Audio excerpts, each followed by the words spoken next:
정상인가? 무엇이 정상인가? 자, 새로운 표준은 모든 것이 변한 뉴노멀 시대에 우리는 어디를 향해 가고 있을까? 2021년 봄에 영국의 많은 저에게 봉쇄 조치에서 벗어나기 시작할 무렵에 나는 이 책의 거의 마지막 부분에 다다랐다. 나는 봉쇄 문제로 이야기할 나눌 사람들은 모두 정성으로 복귀하고픈 욕구와 정성으로 복귀가 무엇을 의미하는지 모르겠다는 두려움 사이에서 갈피를 잡지 못하고 우왕좌왕했다. 상호 부조와 공동체의 결속력에서 비롯된 초기의 낙관주의는 무너져버렸다.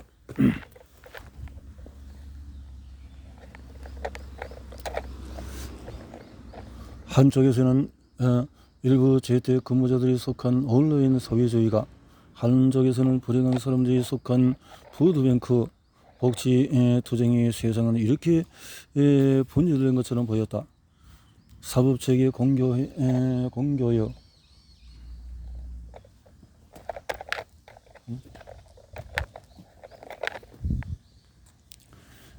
정서, 오래된 집세와 집값 등 수십 년간 당연한 것으로 여겨졌다. 이처럼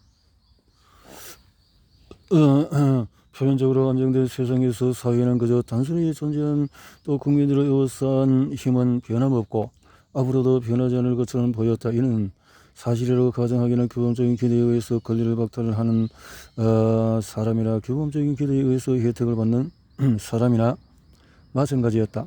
정상성에 대한 선입견은 우리를 둘러싼 모든 세상에서 우리가 말하고 행동하는 모든 것을 관통하며 작동한다. 그럼에도 우리가 무엇이 정상인지 선입견을 가지고 산다는 사실을 우리는 너무나 자주 잊지 않는가? 선입견? 정상인가? 그런데 잠깐, 모든 사람이라니 대체 누구를 말하는 걸까? 10년 전이라면 국영 TV에서 들리는 그 또박또박 정확하게 발음하는 상류층의 억양, 그래서 외국 배우들이 영국이처럼 발음하고 싶을 때 따라하곤 하는 그런 발음이 가진 사람들? 이래가 우리는 종종 우리의 귀도와 다르게 행동한 사람을 발견했을 때야 비로소 우리 사회가 정상성에 대한 기준을 가졌다는 사실을 깨닫게 되어진다. 19세기 후반에 새로운 평균인이었던 과학자와 의사, 철학자들은 사회의 유기체에도 생물전과 동일한 법칙이 작용한다고 가정했다. 그러나 시야를 서구 자체로 돌려봐도 미들타운에 보여지는 것처럼 사회를 대표하는 특정 인물을 선택하기 위해서 배제와 강조의 과정은 계속되었다. 1920년대 문사를 대표하는 사람은 중산층의 백인 미국인이었다. 미들타운에서 정상적인 것은 때로는 통계적인 편견이었고 때로는 가장 일반적인 관행정의 풍습이었다. 그리고 책을 읽는 대중의 마음속에는 미들타운 시민을 KKK 단원이든 아니든 간에 가장 훌륭하다고 간주할 만한 사람들을 기준으로 어떤 이성형이 만들어졌고 그 이성형이 정상이라는 생각이 자리를 잡았다. 정상성을 넘어 에필로그. 21살 무렵에서 런던에 붙고 손으로 언니로 버스를 정류장으로 가고 있는 내 모습이 또렷이 기억난다. 늦은 밤이었다. 기계 소음을 내며 빠르게 지나치는 차들의 헤드라이트 불빛이 차가운 밤 공기를 갈렸다. 희미하게 비치는 지그재그로 는 길을 따라서 웅크린 감목을 뒤로 보이는 거리로 저 멀리 위에 있었다. 혼자라면 절대 버스 정류까지 걸어가지 않았을 것이다. 하지만 그날 밤에 나는 혼자가 아니었다. 남자친구와 함께였다. 겨울 걸음을 조금이나 피하려고 들어선 낙서 투성이의 정류소 간이 건물 안에서 남자친구는 호주머니에 손을 넣은 채로 발을 동동 굴렸다. 당시 휴대전화는 인터넷 기능은 고사하고 아직 카메라도 탑재되어 있지 않았다. 얼마나 오래 버스를 기다려야 하는지 알 수가 없었다. 춥고 지루한 나머지 나는 몸을 더 피려고 춤을 췄다.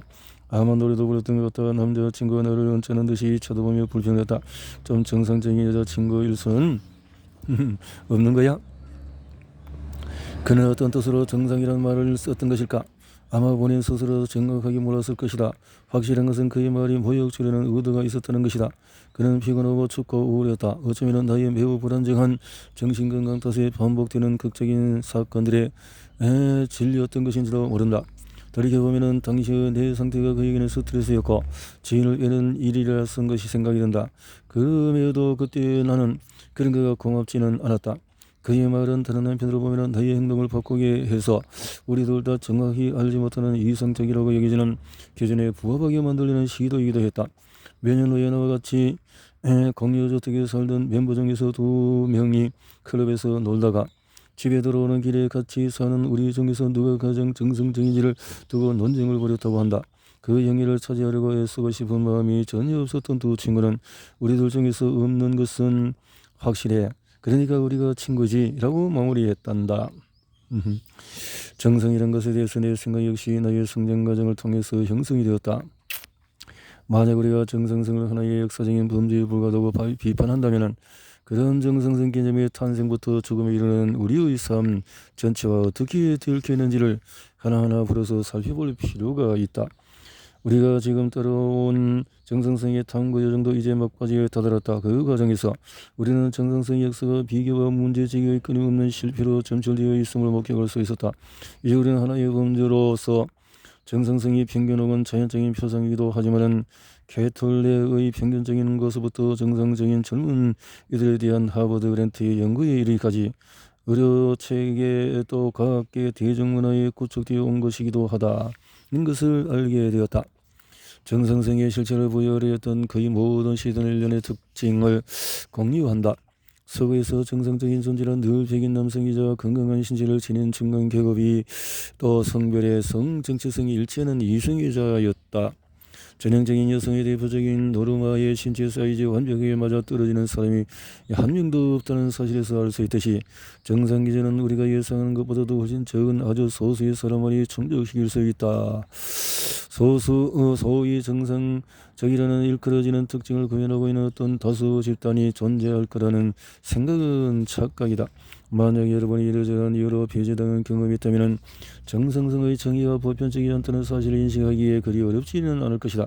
1830년부터 1960년까지 그리고 그 후로도 오랫동안의 평균인 반영에 되지 않은 수많은 사람이 이성적인 배제를 당해왔다. 먼저 평균을 산출한 데이터에서 제외되었다.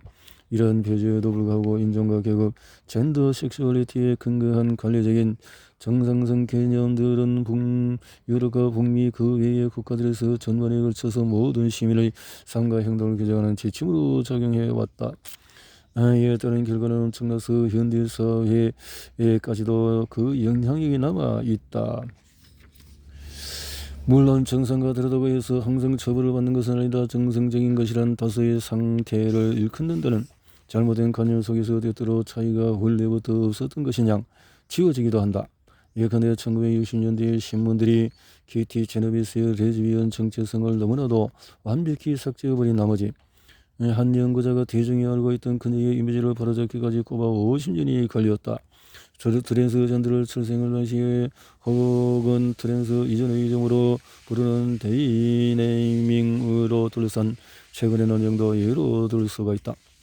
지금 거의 잊혀진 듯하지만 이미 1960년대부터 거의 과학, 철학과 대중인식 속에서 작동하는 정상성 개념과 관련해서 공개적인 문제 제기가 이루어졌다. 또한 역설적이게도 정상성을 둘러싼 논쟁도 늘어나고 있다.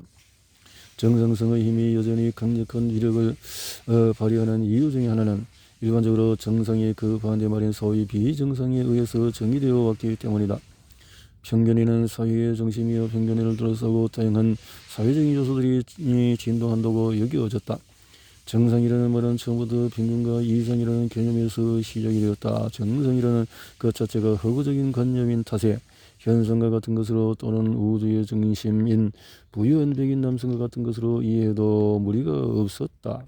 이 책을 쓰는 동안에 나는 기본적인 판단을 심지어 깨닫지도 못하는 사이에 재생산하기가 얼마나 쉬운 일인지를 알게 되었다. 내가 성장하는 동안에 갖게 된 범들을 문제 삼지 않고 넘어감으로써 경솔하게 인정하는 셈이 된 경우들도 있었고 등등 이분법적이기도 했고 언제라도 가차없이 비판할 준비가 되어 있는 친구들이 있음에도 불구하고 어쩌면 아직도 그런 경우들이 꽤 있을지도 모른다. 양가 연서 정확히 이 문법적으로 구분할 수는 없다. 여러분의 삶에 감동을 준 어떤 이야기들이 분명히 있을 것이다. 끝으로 나는 다음과 같은 문제를 여러분의 몫으로 남겨두고자 한다. 우리가 제기하는 바로 그 질문은 우리가 정상성에 대해서 사고하고 느끼는 방식을 어떻게 규정하는가? 그렇다면 나는 정상인가? 가장 감사하고 소중한 사람들이 있으니 바로 변함없이 한결같이 지지를 보내주는 가족이다. 그리고 마지막으로 우리 가족의 세 식구, 애니멜 등등 세 식구에 대해서 항상 감사 미소로 머물러 있을 거야. 이렇게 했네요. 내가 정상인지 아닌지 걱정하는 것은 정상일 수가 있다. 하지만 정상이라는 관념 자체에 의문을 품고 질문을 던지는 것을 멈춰서는 안 된다. 그래서 이 유니버시티 칼리지 런던에서 의학사 박사 학위를 취득한 현재 감정 역사에서 영국 최초의 연구소인 퀸웨리 감정역사센터에서 박사 후 연구원으로 활동하고 10대와 20대 때 따돌림 받았던 그는 이렇게 역사, 문화, 예술의 관점에서 정신건강을 탐구하며 관련 저널에 글을 기고하고 있다. 저서로는 자해의 역사를 다룬 또 피부 위의 심리학, 자해의 역사 등이 있다. 표준어가 우리에게 미친 영향에 대한 심도 오찰에 대해서 정상성이라는 개념이 어떻게 사회의 심정으로 점진적으로 스며드는지를 매혹적으로 밝혀내는 충격적이면서도 유익한 책이다. 타임스. 정상은 자연의 법칙이 아니라 문화적으로 구워낸 것이라면 또 어떻게 인간의 표준화가 이루어졌고 이 표준에 적합하지 않은 사람이 왜 정상이 아닌 것으로 취급됐는지를 밝힌다. 텔레그래프. 정상이란 비명하에 백인 중상 층간은 다른 사고방식과 생활 양식이 어떻게 거부당했는지를 보여주며 우리가 당연하게 여기는 것들에 대한 의문을 제기한다. 썬데이 타임스. 생긴 지 200년도 되지 않은 정상이라는 개념이 어떻게 신체건강, 정신건강, 성적인 취향 등 인간과 인간사회 전반에 적용되었는지를 탐구하는 매력적인 책이다. 옵서버. 이렇게 정리를 했네요.